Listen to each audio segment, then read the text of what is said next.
Dok ya, aku mau cerita. Ada apa, Bun? Sini, Aduh, Bun, Bun, duduk, Bun. seneng banget deh ya.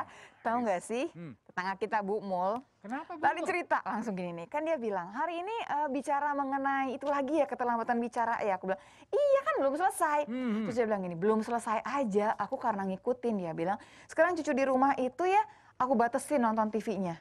Ih beda katanya. Jadi begitu TV-nya dikurangin, kelihatan banget itu anak tuh pengen tahu ini, pengen tahu itu. Tadinya kan sibuk aja cuma sama TV.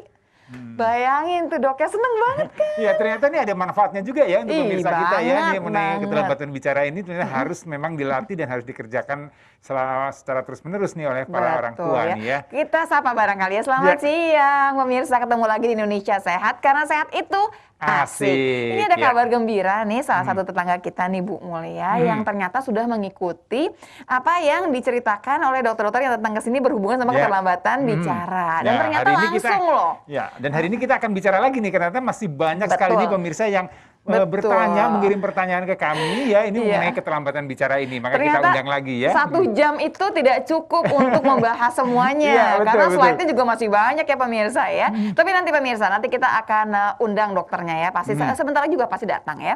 Nah sebelumnya kita mau bicara sedikit mengenai info corona ya, seperti biasanya. Nah info corona kali ini kita mau bicara mengenai tingkat kematian sama angka kematian. Ceritanya beda nih gitu ya. Kalau tingkat kematian itu kita bicara mengenai prosentase. Jadi bisa aja tuh tingkat kematiannya itu turun, tapi angka kematiannya naik terus. Karena angka kematian itu kan dijumlahin, misalkan begini ya. Kemarin 10 angka kematiannya, hari ini misalkan jadi 20 ya, kemudian jadi 30 gitu misalkan. Berarti kan naiknya 10-10, berarti tingkat kematiannya ya segitu-segitu aja tuh naiknya tuh ya. Karena tingkat kematian tuh hitungannya begini. Dia yang meninggal dibagi begitu ya sama kasus yang positif. Nah kemudian kalau kasus positif tambah banyak, ya tentu saja tingkat kematiannya itu bisa jadi akan turun. Tapi jangan salah, setiap 0, berapa persen pun itu kita bicara mengenai nyawa. Dan kalau udah 0, sekian dikalikan puluhan juta atau ratusan juta, itu jumlahnya banyak sekali. Jadi jangan pernah anggap remeh yang namanya COVID-19 ini. Iya, dan kalau kita bicara kematian, kita bukan nakut-nakutin ya. Ada juga orang mengatakan, ya kita kan semua pasti mati, betul. Tapi artinya gitu kan, matinya juga harus dengan cara yang memang, artinya kalau kita bisa menghadapi kematian itu dengan cara yang memang lebih baik, itu akan... Sama satu lagi barangkali, kalau kita biasa diajarkan, kalau dalam agama Islam itu harus ikhtiar. Nah, ikhtiar kita itu adalah protokol kesehatan. Diingatkan lagi dong Dok ya. Iya, diingatkan lagi ya. Jadi pemirsa selalu niat ya, kemanapun ya sebaiknya memang di rumah aja. Tapi kalau terpaksa harus pergi, gunakan masker.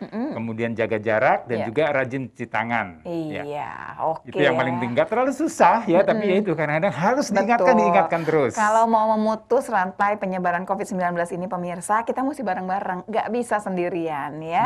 Ini saatnya barangkali kita sama-sama sebagai bangsa Indonesia menunjukkan bangsa Indonesia juga bisa kok kayak bangsa-bangsa lain menyetop penyebaran COVID-19 ini. Amin. Oke. Nah itu Dokter Ananya kayaknya sudah. Iya, Dokter Ana udah kelihatan. Hai Dokter Ana, silakan lo masuk. Silakan Dokter Ana. Dok, udah ditunggu banyak orang loh Dok. Iya, waalaikumsalam warahmatullahi wabarakatuh. Dok, silakan duduk Dok. Jadi gini ya Dok ya, jadi ada tetangga yang udah ngikutin apa yang dokter ceritakan beberapa minggu yang lalu. Dan dia juga sudah merasa bahwa cucunya gitu berbeda, jadinya maksudnya tadinya tuh sama TV kan nempel banget nih sama TV terus begitu, atau dengan gadget ya biasanya kalau supaya bayinya anteng. Nah sekarang dia kelihatan lebih curious gitu, lebih pengen tahu ini, pengen tahu itu. Iya, setelah TV-nya memang dibatasi nonton TV-nya begitu. Ya, alhamdulillah. Jadi artinya orang tuanya ataupun siapapun yang satu rumah melakukan stimulasi langsung ya. Ada kontak langsung, kontak mata, bicara langsung, tanya jawab, sehingga anaknya mulai banyak bertanya apa yang dimaui sama dia. Mungkin ketemu barang apa, dia tanya itu, ini dan sebagainya. Anaknya sebenarnya belum bicara. Tapi kelihatan pengen taunya mata. Jadi setiap ada suara dia kejar, dia pengen tahu. Sebelumnya tuh lebih cuek begitu jadinya. Oke.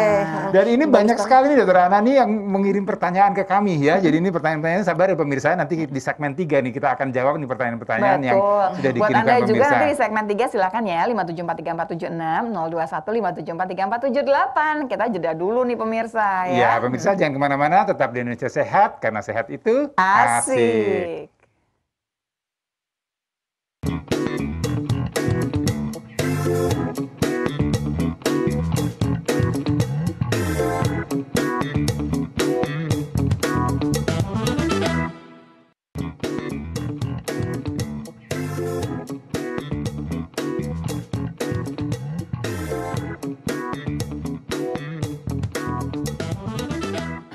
Ya pemirsa, kembali di Indonesia Sehat karena sehat itu asik. Ya. Kita bacakan lagi ya. Jadi tamu kita hari ini adalah Dr. R. Ana Chandrayani, SPAK, MPH.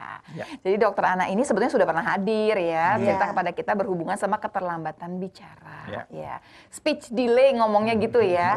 Ternyata tuh banyak ceritanya, tapi ada yang mesti diulang kayaknya Dok ya, sedikit ya Dok ya. Silakan Dok. Silakan, Dok. Saya ulang lagi, mengingatkan kembali saja mengenai apa yang dimaksud dengan bicara. Jadi pada waktu bicara tujuannya adalah untuk komunikasi. Bicara yang secara definisinya sebetulnya ada produksi. Produksi suara yang berarti. Nah, sekarang kita kaitkan dengan bahasa. Jadi dalam perkembangan bicara itu atau perkembangan bicara dan bahasa tidak bisa dilepas. Jadi saya mungkin mengingatkan kembali bahwa ada perkembangan bicara, ada ekspresif, dan ada bahasa reseptif. Nah, bahasa ekspresif itu di mana dia bisa mengungkapkan keinginannya. Saya mau minum, saya mau susu, saya mau mama di mana? Itu adalah ekspresinya yang keluar. Ya. Kalau bahasa reseptif itu pengertiannya. Idenya dia atau ide orang lain dia terima.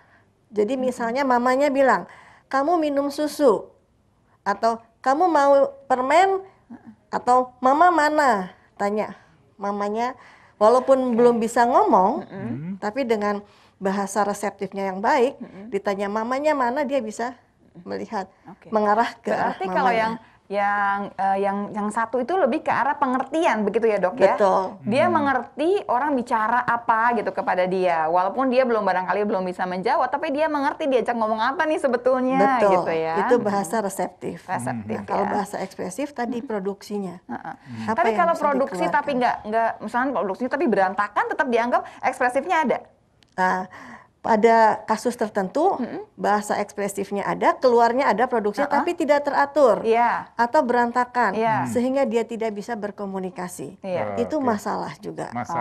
Jadi nanti ada kelainannya yang kalau misalnya ekspresifnya tidak teratur, tidak ada komunikasi, kita harus cek lagi. Jadi itu pemirsa jelas ya, ada yang namanya ekspresif, ada yang namanya reseptif. Reseptif lebih arah ke pengertian. Kadang-kadang bisa bicara, ngomong atau ngoceh, belum tentu juga loh ada pengertian yang benar di sana. Kita akan membedakan itu. Silakan Dok, kita kan baru cuma mengulang sedikit saja yang kemarin. Iya, saya mau coba menyampaikan lagi, mengingatkan kembali. Tadi refleks ya Dok ya kayaknya. Refleks ya. Maaf, ini nggak bisa. Iya. Bisa. Nah, tadi mengenai bahasa bicara, bahasa, kalau ada gangguan bahasa atau gangguan bicara, komunikasinya pasti terganggu. Baik. Ya. Tujuan dari bicara dan bahasa itu harus untuk berkomunikasi. Kemudian saya akan menyampaikan refleksnya. Kapan sih dikatakan dia terlambat? Salah satunya dikatakan terlambat kalau misalnya anak itu harusnya bicara kata pertama, 3 bulan kemudian dia masih belum bisa bicara kata pertama, kita anggap terlambat. Nah, ini ada contoh yang dikatakan terlambat, misalnya umur 12-15 bulan tidak dapat mengatakan satu kata pun. Nah, setelah 15 bulan dia masih belum bisa, kita bilang terlambat. Atau 18 bulan mengerti kata sederhana, tidak dapat mengerti kata sederhana seperti dikatakan tidak. Umur 3 tahun tidak dapat bicara dengan kalimat yang sederhana. Jadi umur 3 tahun, umur 2 tahun sebetulnya kalimat sederhananya adalah minum susu. mama pergi, contohnya begitu. 3 tahun belum bisa 1 kalimat 2 kata, kita anggap dia terlambat. Dok, boleh tanya nggak dok sedikit dok? Ya. Ini kan berdasarkan kalau saya lihat ini dikatakan terlambat kalau dalam tanda petik anaknya itu sehat ya? Ya. Artinya kalau ada misalnya anak lahir dengan prematur, misalnya atau lahir dengan adanya kelainan sumbing atau ada penyakit-penyakit lain yang menyertainya, ini masih masuk kategori terlambat atau ada variasinya dok? Baik, jadi kalau kita melihat perkembangan bicara, memang harus melihat sisi fungsinya dan organnya, organnya maksudnya. Organnya itu memang ada kelainan di mulut, anggota mulut, misalnya untuk anggota bicara, ototnya dan segala macam ada masalah atau tidak. Biasanya yang terganggu adalah bahasa ekspresifnya. Mungkin reseptifnya normal, dia mengerti dikatakan tidak, tapi dia belum bisa mengatakan. Pas mau produksi barangkali ada permasalahan, tapi dia ngerti loh sebetulnya ya. Tapi kalau yang lebih bermasalah barangkali kalau tidak mengerti sama sekali dan tidak tahu sama sekali begitu ya. Betul. Ya. Jadi ceritanya kalau yang kayak tadi yang apa prematur gitu nggak masalah kan dok? Oh ya, yang prematur itu ada juga permasalahannya. Pada waktu kami mengevaluasi pasien dengan prematur, bayi lahir prematur, kami akan menilai dulu usia kronologis dibandingkan usia koreksinya. Oke, baik. Jadi tidak semata-mata, oh ini udah pasti telat. Kita harus nilai dulu.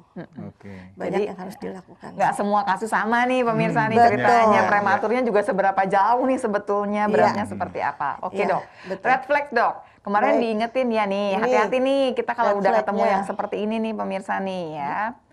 Oke, ini red flag-nya. Ini aku ingat nih doknya nanyain kuing apa sih itu loh, bunyi itu loh. Kuing ya. Bayi baru lahir kan suka bersuara ya, gitu ya. Kayaknya seperti ngoceh. Tapi kayak ngoceh sendiri loh pemirsa. Biasanya itu loh yang kadang-kadang sama bapaknya kangen suara anaknya, gimana, gitu doang. Gak ada ceritanya. Kayaknya dia lagi ngobrol sama malaikat itu katanya. Ya, pokoknya itulah ceritanya. Ya. Jadi kalau ini untuk bahasa ekspresifnya, dia tidak keluar koing sama saya, tidak pernah. Jadi diam aja, anteng, hati-hati. Bukan anak manis, tidak pernah nangis, apalagi ya bersuara itu kita mesti waspada nih anak 2 bulan, semuanya normal kesannya, tapi diam aja. Anaknya baik aja gitu. Bahkan mungkin susunya nggak ada atau misalnya haus dia nggak nangis sama sekali. Kita mesti waspada. Nah, untuk jadi jangan senang dulu ya dok ya. Iya, senang anaknya nggak anteng. Kemudian reseptifnya tidak ada reaksi terhadap suara. Ini salah satunya juga menilai suaranya seperti apa. Suara yang mungkin suara lembut dari ibunya atau ayahnya. Jadi dia akan ada ibunya datang, halo deh gitu ya. Walaupun nggak ngerti ya, dia coba dari tidur dia coba bangun, matanya mungkin udah mulai cari-cari suara. Nah itu untuk pengertian berbahasanya. Kemudian pada usia 6 bulan masih tidak ada koing, hati-hati. Kemudian tidak menoleh pada sumber bunyi. Nah dia sudah mengerti banget. Pada waktu ada suara di kiri atau di kanan, dia akan menengok. Gitu kan? Atau suaranya bukan suara benturan yang keras, semua yang keras bisa kaget ya. Tapi yang lembut dia bisa ini. Untuk mendeteksi ini ada sebetulnya pertama kali pendengaran itu harus dicek.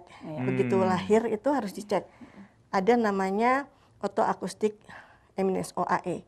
Itu mendeteksi apakah ada gangguan pendengaran atau tidak. Baik. Kira-kira seperti itu. Kemudian di 12 bulan misalnya 10 bulan tidak ada babbling. Babbling itu baba. Ya atau mama kalau kita bilang mama dia bilang mama ngulang.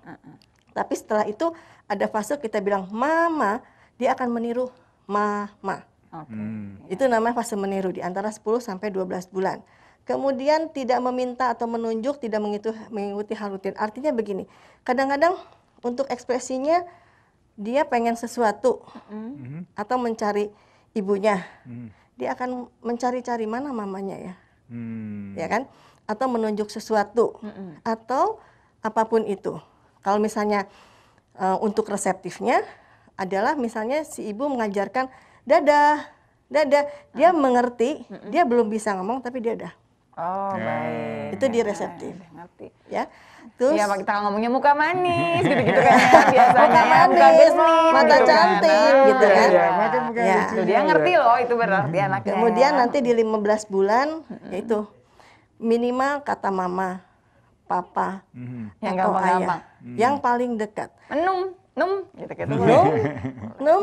Itu harus keluar, Iya. harus ada. Kalau enggak, disarankan untuk diperiksa lebih lanjut. Jadi pemeriksaan ini jangan menunggu sampai udah terlambat banget. Jangan nunggu jauh-jauh ya. Tiap bulan ada ceritanya masing-masing loh pemirsa. Sebetulnya kita udah bisa ngeliat di 2 bulan, di 6 bulan, di 10 bulan gitu. Jangan dibiarkan. Mungkin saya lanjut mengingatkan untuk red flag ini, di kita di Indonesia ini punya buku KMS. Nah, itu mesti diingatkan lagi tuh, Dok. Saya mau mengingatkan kembali, ini semua pasti punya nih. Nah, karena lahir pasti dapat yang ini nih gitu ya. Nah, ibu sejak dalam kandungan, dokter Boy ngasih, ya kan? Untuk ibu ada riwayat kesehatan ibu, tapi di situ akan nyambung dengan riwayat kesehatan anak. Ayo, kalau tidak ada berarti ayo kita sama-sama cari di rumah, pasti ada. Pasti ada. Barangkali salah aja kali naruhnya di mana ya. Ada, tapi ini harus dibaca dan juga harus diisi buku itu. Kadang-kadang cuma disimpan aja. Sih sebetulnya. Nah, misalnya kita mesti jeda sebentar ya pemirsa ya. Nanti kita juga akan menerima semua pertanyaan yang Anda layangkan baik lewat IG maupun lewat telepon ya pemirsa ya. 5743476 021 5743478. Ya, pemirsa jangan kemana-mana, tetap saksikan Indonesia Sehat, karena sehat itu asik.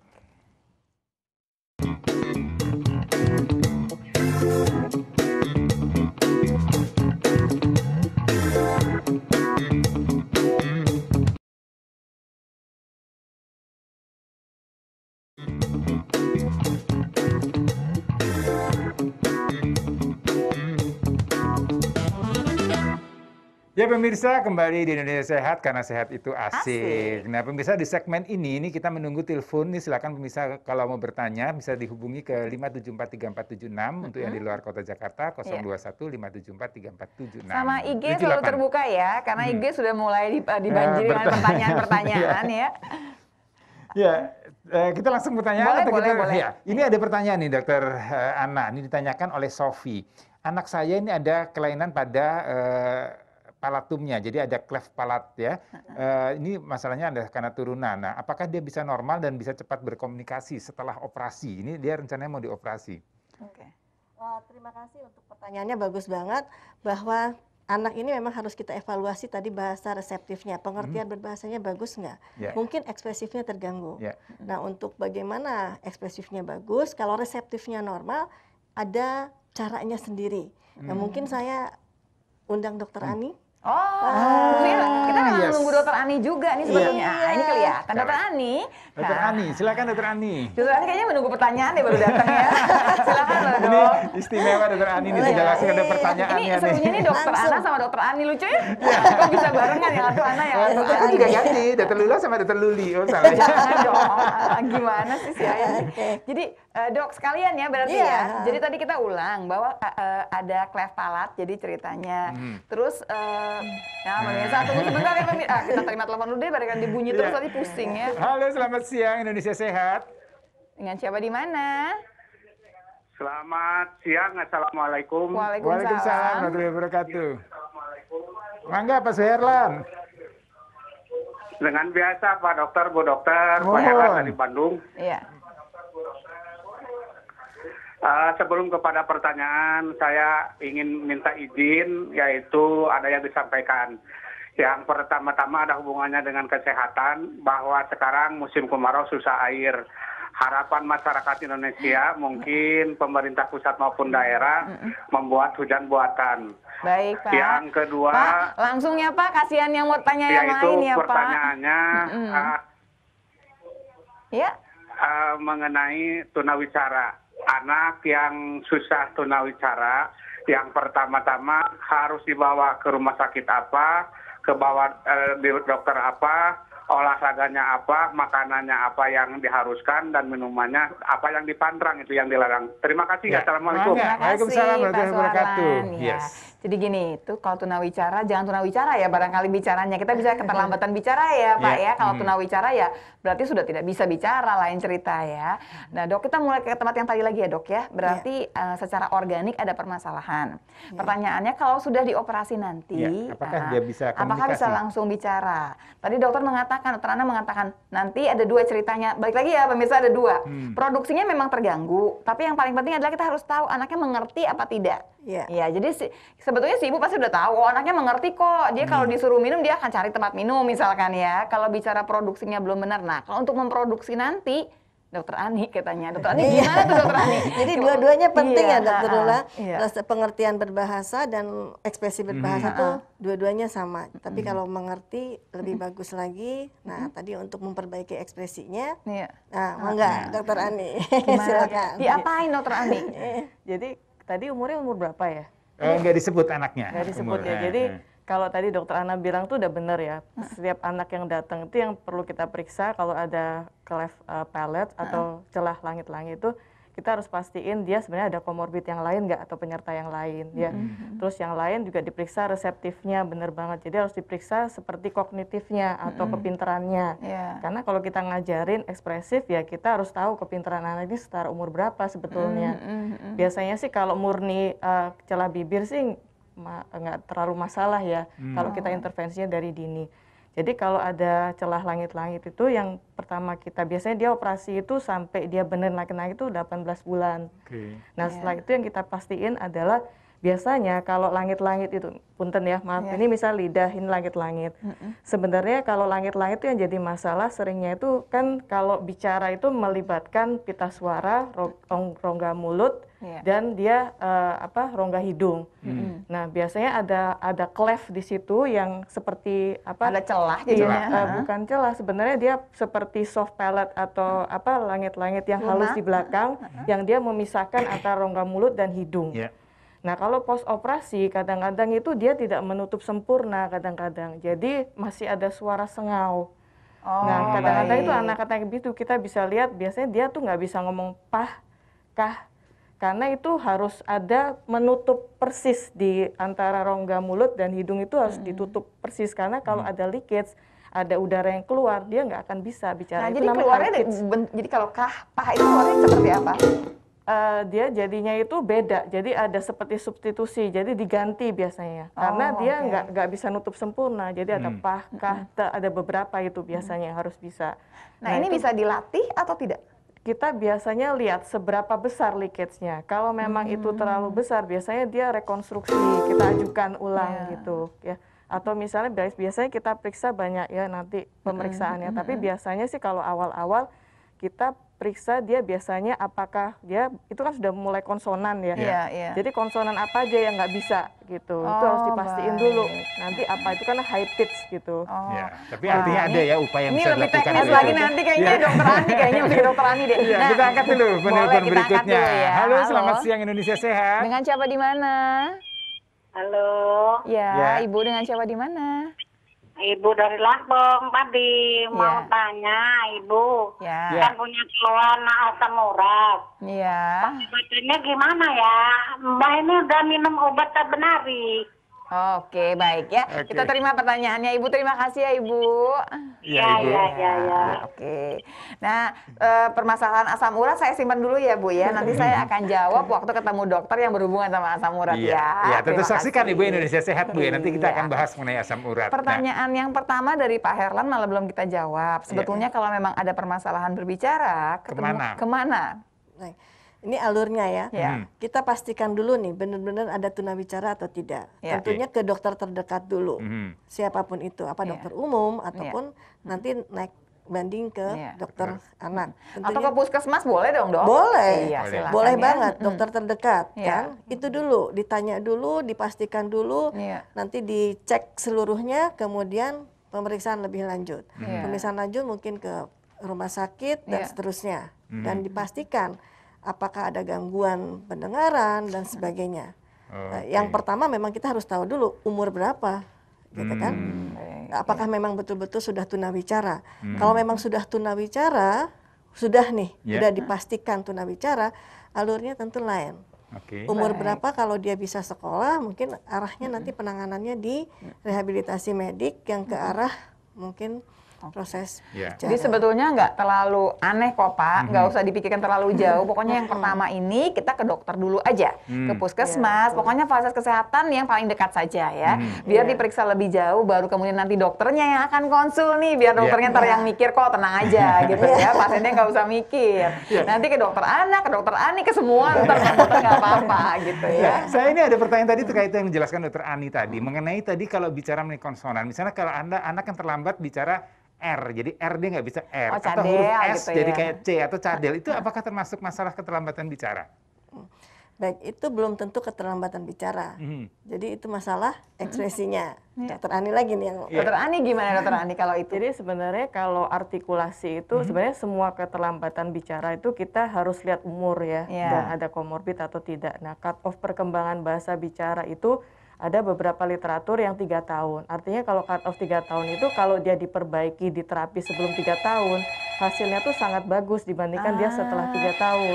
Cut off-nya di 3 tahun. Tapi kalau artikulasi itu bisa sampai 5-6 tahun. Oh baik, nanti kita bahas lebih jauh ya. Kita terima telepon dulu. Kita angkat dulu. Halo, selamat siang Indonesia Sehat. Dengan siapa di mana? Siang. Siang, Dengan Pak Budi, Bu. Iya, silakan Pak. Dari Romangun. Iya, silakan Pak. Bu, anak saya umur 2 tahun. Iya. Itu dia sampai sekarang cuma bisa doang ngomongnya, Bu. Gitu, Bu. Cuman kalau disuruh tutup pintu, kiss bye, ngerti. dada, bisa.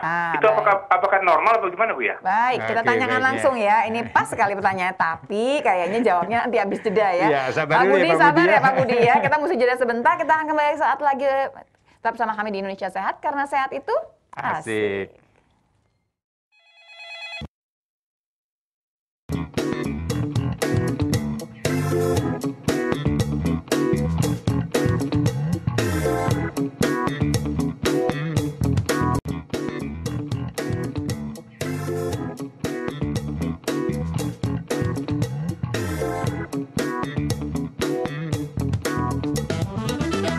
Ya pemirsa, kembali di Indonesia Sehat karena sehat itu asik. Kita balik ke pertanyaannya Pak Budi. Saya ingetin dulu ya, dokter yang bersama kita di sini ada Dokter Ana Chandrayani sama Dokter Firmandiani Sadat. Nah, Dokter Ana dan Dokter Ani. Kalau Dokter Ani ini spesialisnya KFR ya. Kedokteran fisik dan rehabilitasi. Kedokteran fisik dan rehabilitasi. Jadi pas banget nih berduaan ngomongnya sekalian ngomong keterlambatan bicara. Kita ulang Pak Budi. Pak Budi tadi anaknya umur 2 tahun. Ya. Kalau disuruh-suruh ngerti, berarti reseptifnya oke. Berarti ngerti jelas, tapi cuma ngomongnya aja. Baik, sebetulnya kami harus melihat lagi. Mengerti itu perintah satu sederhana atau hanya satu-satu kata. Nah, pada usia 2 tahun sebetulnya dia harus sudah mulai meningkat pengertian berbahasanya menjadi perintah 2 kalimat misalnya. Jadi tidak hanya kalimat sederhana.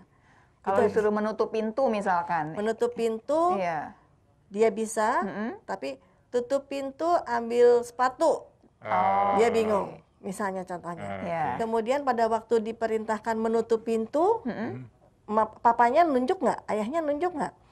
Dek, tutup pintu. Nah, dia kan melihat arah tangan. Jadi nggak boleh ya, harusnya jangan pakai tunjuk nih, harusnya dimengerti begitu. Jadi kita harus melihat lagi kemampuannya sesuai nggak dengan usianya. Nah, kemudian. Tapi kalau produksinya Dok yang belum ada kata-kata? Produksinya sudah jelas dia terlambat. Gitu. Pengertian, tapi terlambatnya karena apa? Jadi kita akan menilai lagi selain reseptif tadi, pengertian berbahasa, kognitifnya seperti apa, mungkin perkembangan motorik yang lainnya seperti apa, kita akan nilai. Nggak sesederhana itu ternyata nih Pak Budi ya, bukan berarti anak saya gini, ini begini, terusnya gimana? Nggak seperti itu, mesti diperiksa semuanya. Walaupun anak saya mengerti saja, kita akan periksa lagi betul tidak dia mengerti. Atau tadi dapat tambahan, nunjuk tadi barangkali itu adalah salah satu karena dibantu jadinya sebetulnya. Tidak benar-benar mengerti kata-kata yang tapi ini saya masih ada pertanyaan juga ini dari Instagram. Tapi kamu cadangnya belum selesai loh. Tapi ini sambungannya masih sama. Jadi masih ini Miftahan Ifah 17 bulan, kurang lebih sama tadi 2 tahun. Reseptifnya bagus. Tapi jadi tapi dia belum meniru ucapan mamanya. Pertanyaan bagaimana stimulasinya? Jadi ditanya stimulasinya nih. Jadi reseptifnya bagus, tapi tidak bisa mengucapkan apa yang disebutkan mamanya begitu. Dipastikan lagi bahwa kontaknya bagus. Nanti dilakukan stimulasi. Nah, stimulasinya seperti apa nih? Nah, nanti kita akan bicarakan mengenai stimulasinya Dokter Ani biasanya. Dokter Ani tuh emang. Kita terima telepon dulu ya. Halo, selamat siang. Indonesia Sehat. Dengan siapa di mana? Kita dengar suara kita loh, Pak. Oh iya. Ya, silakan Ibu. Iya. Anak saya udah 4 tahun. Tapi ngomong suka kebalik-balik, Dok. Terbalik-balik. Baik. Iya. Umpamanya ngomong cukup gitu, jadi kucuk gitu. Oke, baik, kita tanyakan. Ini sering kejadian. Kok saya jadi khawatir gitu. Oh, baik. Tapi mengerti ya, Bu ya, kalau diajak bicara ya, Bu? Ngerti sih, semuanya kalau disuruh ngerti. Cuma itu aja suka kebalik-balik gitu. Oke, baik. Kalau begitu ya, terima kasih ya, Ibu ya. Kita tanyakan ya, Bu ya.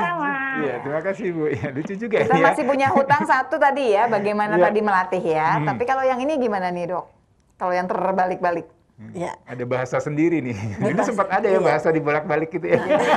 Kalau misalnya itu kayaknya kalau udah 4 tahun itu kalau lihat bicaranya sebenarnya udah banyak kali ya. Cuman mungkin kosakatanya itu ada kebalik-balik. Jadi sebenarnya anak-anak begini tuh yang penting biasanya dia maknanya sesuai.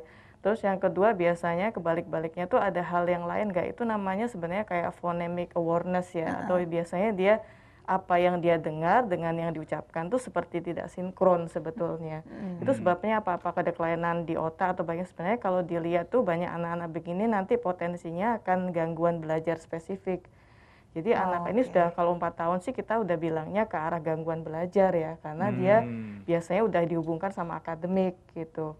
Nah biasanya anak-anak ini kalau kebalik-balik dia biasanya pertama kali dia bisa ngulangin apa yang kita omongin nggak? Misalnya kita koreksi, dia udah benar apa nggak kalau kita koreksi? Kalau dia misalnya apakah dia ada gangguan artikulasi? Atau mungkin dia benar, cuman dia kalau diulang benar dia. Seperti anak saya tuh dulu waktu umur 3-4 tahun kalau ngomong SMS tuh SMS. Gitu. Tapi kalau saya ulang gitu dia bisa. Karena yang dia dengar sama yang dia ucapkan itu seperti tidak sinkron. Nah itu sebabnya ada kalau diulang dia bisa berarti nggak masalah? Sebenarnya nggak masalah. Tapi kalau dia itu biasanya anak-anak yang begini itu antara processing. Jadi kan kalau kita mendengar sesuatu itu mendengar terus ada di area otak yang menangkap. Mungkin Dokter Ana udah ngerti banget yang nangkap. Kemudian kita masuk ke motor. Karena tadi Dokter Ana udah bilang ya bahwa speech itu adalah output. Ya outputnya itu gimana biasanya yang nggak nyambung itu namanya dispraksi atau dia gangguan koordinasi antara otaknya dengan apa yang dia ucapkan. Jadi berhubung kita masih belum tahu nih Bu, belum periksa semuanya, kemungkinannya adalah Ibu coba juga di rumah barangkali diulang lagi. Kalau anaknya diulang lagi bisa, tidak masalah. Tapi kalau diulang lagi tetap aja masih berantakan juga, kita periksa lebih jauh ya Bu. Tahu lebih jauh itu yang paling benar ya Bu. Periksa lebih jauh, karena kalau cuma telepon di sini, kita nggak periksa anaknya langsung gitu ya, susah juga. Nah tadi balik lagi ke tempat yang tadi. Stimulasi. Yang stimulasi. Nah stimulasinya harus seperti apa nih? Dokter Ani lagi nih. Kalau stimulasi biasanya dia tadi kan umurnya 18 bulan ya kalau nggak salah. Jadi 18 bulan itu sebenarnya dia harus keluar kata meskipun spontan belum sesuai maknanya. Misalnya dia udah bilang mama, tapi bukan babbling, bukan mama-mama terus, tapi udah membentuk kata. Biasanya dia tahu katanya itu berhubungan sama ibunya nih. Mama itu artinya ibunya gitu misalkan. Jadi yang biasanya kita latih itu yang gampang karena yang sesuai sama babblingnya.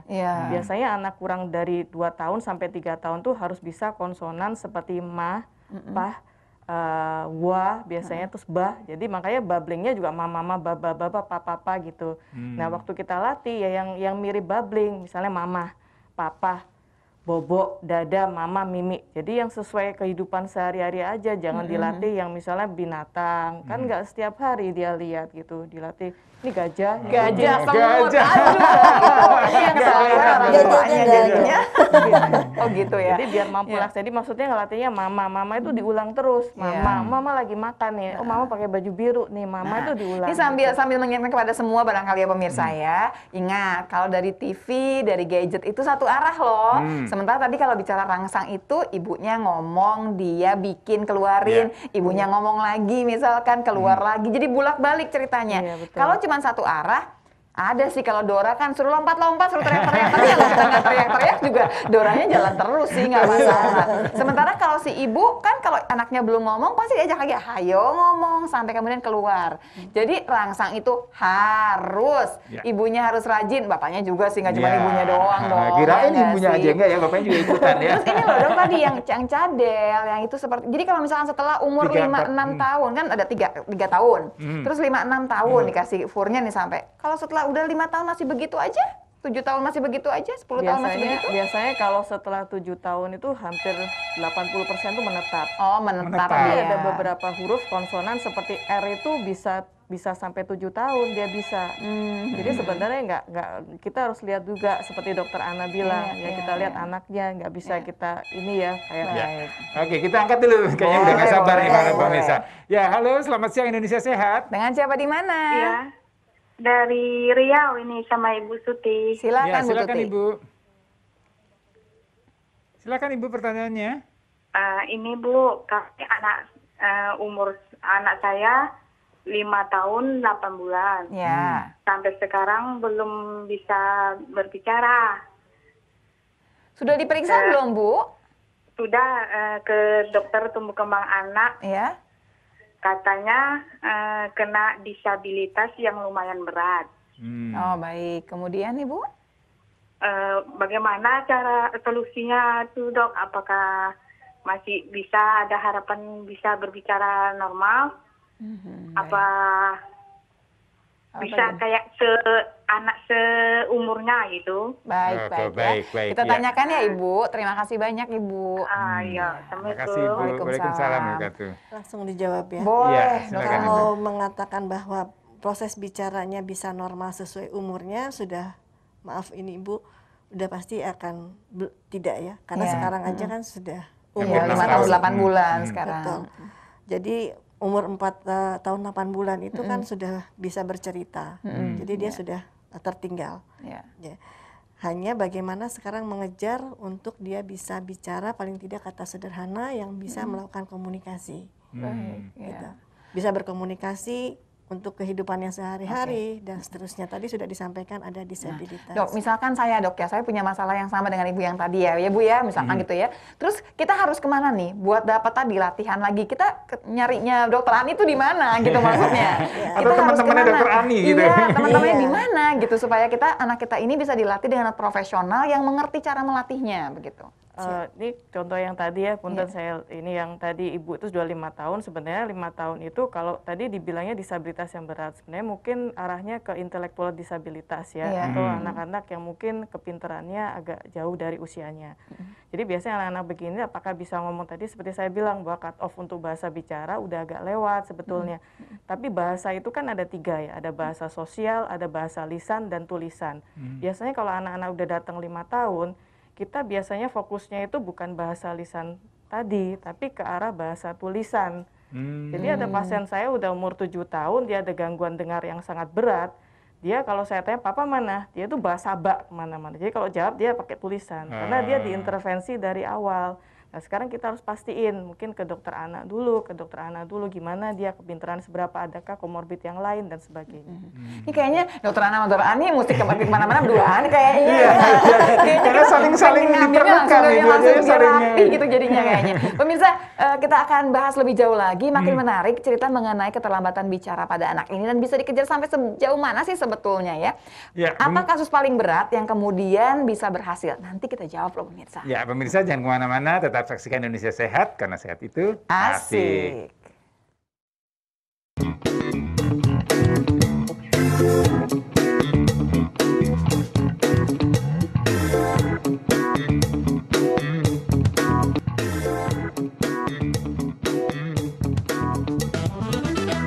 Ya pemirsa, kembali di Indonesia Sehat karena sehat itu asik. Ya. Ini kita masih punya banyak sekali pertanyaan, Betul. tapi waktunya memang terbatas, jadi di segmen ini kita akan optimalkan ya. Iya, kita padatkan ya pemirsa ya. Pertanyaan saya ulang. Kasus yang paling berat, yang kamu bisa berhasil, bisa bicara lagi, supaya memberikan semangat kepada semua orang tua yang mengikuti acara ini ya. Apa Dok? Yang pasti begini, yang bisa bicara lagi, pertama ya, deteksi dulu dari awal dulu. Oke. Seawal mungkin ya. Seawal mungkin, ya. Sedini mungkin. Di bulan-bulan awal dia lahir mungkin ya. Kalau perlu seperti itu. Tadi kan ada red flag-nya. Iya. Kemudian yang punya KMS tadi. KMS. Atau KIA. Ayo, Ya. KIA-nya Jadi dibuka, nanti dibaca lagi. ini. Saya mengingatkan ini. Iya nih. Di buku itu ada kita baca ada pertanyaan-pertanyaan. Ada pertanyaan-pertanyaan. Anak bisa berdiri sendiri tanpa pegangan 30 detik.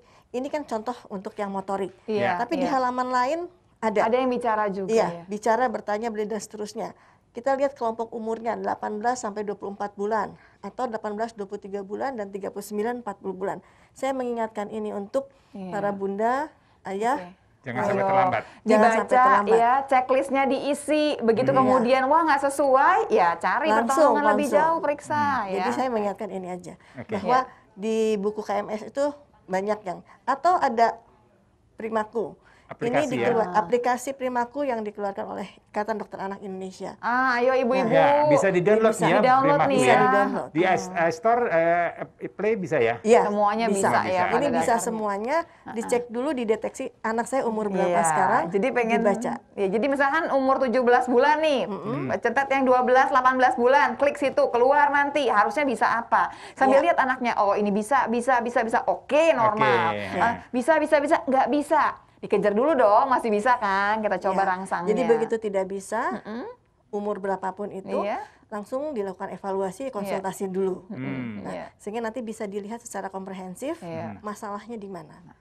Kalau ternyata semua tidak ada masalah, hanya di masalah bicara ekspresif, kita bisa tata laksana, kita serahkan ke tim terapis, tim rehab medik untuk melakukan stimulasi. Jadi kan dulu namanya rehab medik, sekarang kedokteran fisika dan rehabilitasi. Kedokteran fisik dan rehabilitasi. Fisik dan rehabilitasi. Jadi pada dasarnya dulu sih karena biasanya orang masih ingatnya cuma rehabilitasi medik begitu.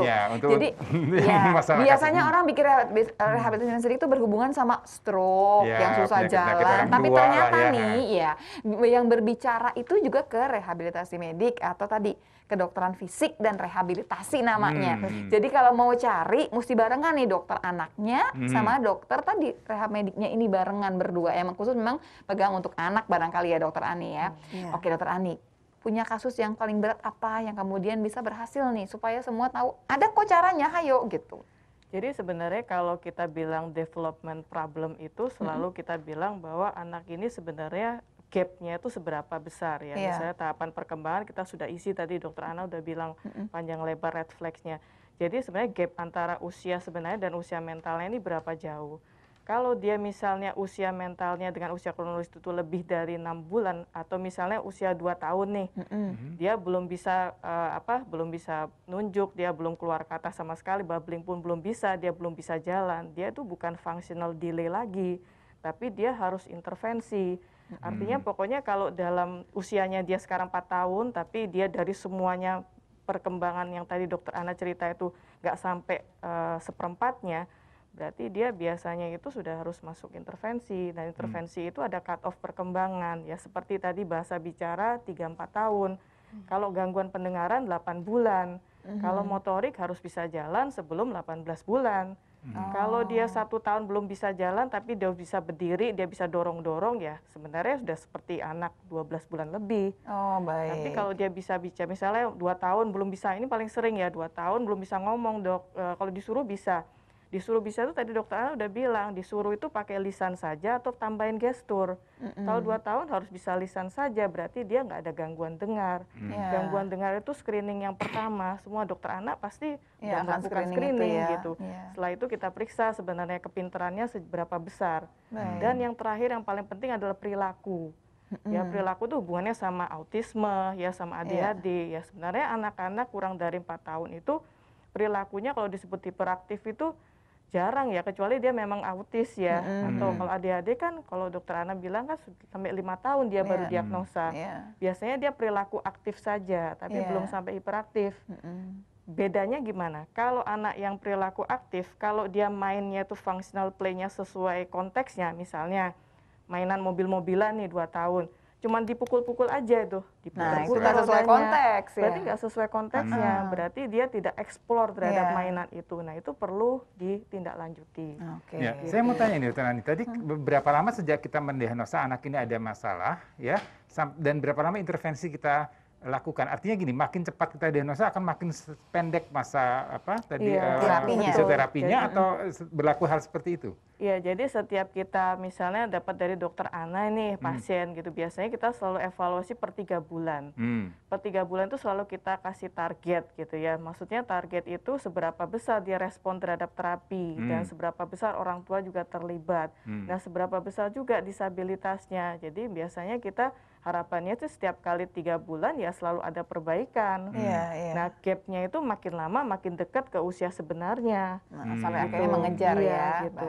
Kalau seandainya pun misalnya dia sudah tidak bisa, katakanlah sudah umur kadang-kadang sudah 7 tahun ya, nggak bisa bicara, kepintarannya jauh dan segala macam, ya kita harus prioritas skala kita jadi berbeda.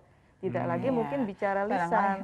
Jadi bukannya mengejar seumurnya dia, bukan barangkali. Tapi harus ada mungkin hal yang dioptimalkan dari anak ini. Semua anak disabilitas itu selalu punya, pasti punya bakat, minat dan sebagainya. Itu yang kita cari. Lebih jauh. Ada titipan pertanyaan yang hampir saya lupa. Sebetulnya ini teman saya sendiri, dia kepengennya nggak usah berobat gitu. Kepengennya bisa ngejar sendiri di rumah gitu misalkan. Kapan sih cut off-nya di mana saya harus berobat? Cari profesional sama saya bisa memberikan rangsang sendiri. Misalkan udah klik nih di Primaku misalkan ya, 6-9 bulan atau misalkan 9-12 bulan, kata-katanya belum jelas. Atau misalkan gini, dia nunjuk-nunjuk yang dia mau, dia nunjuk. Selalu ibunya yang ngambilin. Nah sekarang ibunya mau maksa maksudnya. Ibunya mau maksa supaya kalau nggak dia nggak sebut, ibunya nggak kasih. Apakah itu bisa tanpa harus ke profesional atau bagaimana? Baik, pertama dulu. Ya, saya sampaikan dulu bahwa pertama kali memang kalau dipastikan perkembangan yang lainnya oke, nah kita evaluasi di stimulasi kita di orang tua. Tapi jangan kecil hati bahwa harus selalu continue orang tua itu belum tentu juga, belum tentu juga. Jadi kalau menyadari memang kekurangan kita di mana itu yang diperbaiki. Jadi mungkin tadi setiap mau apa-apa karena takut anaknya nangis, karena saking sayangnya semua sudah disediakan. Sudah disediakan plus dikasih gadget dok biar diam. Sekarang udah karena gini karena pegang toko ibunya, jadi supaya di toko dia tenang kasih gadget, terus asik sendiri gitu. Nah itu dievaluasi dulu. Tapi sebetulnya mungkin belum tentu juga masalahnya di situ. Tapi jangan kecil hati. Intinya adalah di usia ibu, ayah, bunda melihat ada masalah, dicek lagi dulu. Ya kan? Jadi intinya kita harus betul-betul memperhatikan anak kita tumbuh kembangnya dari waktu ke waktu, itu aja.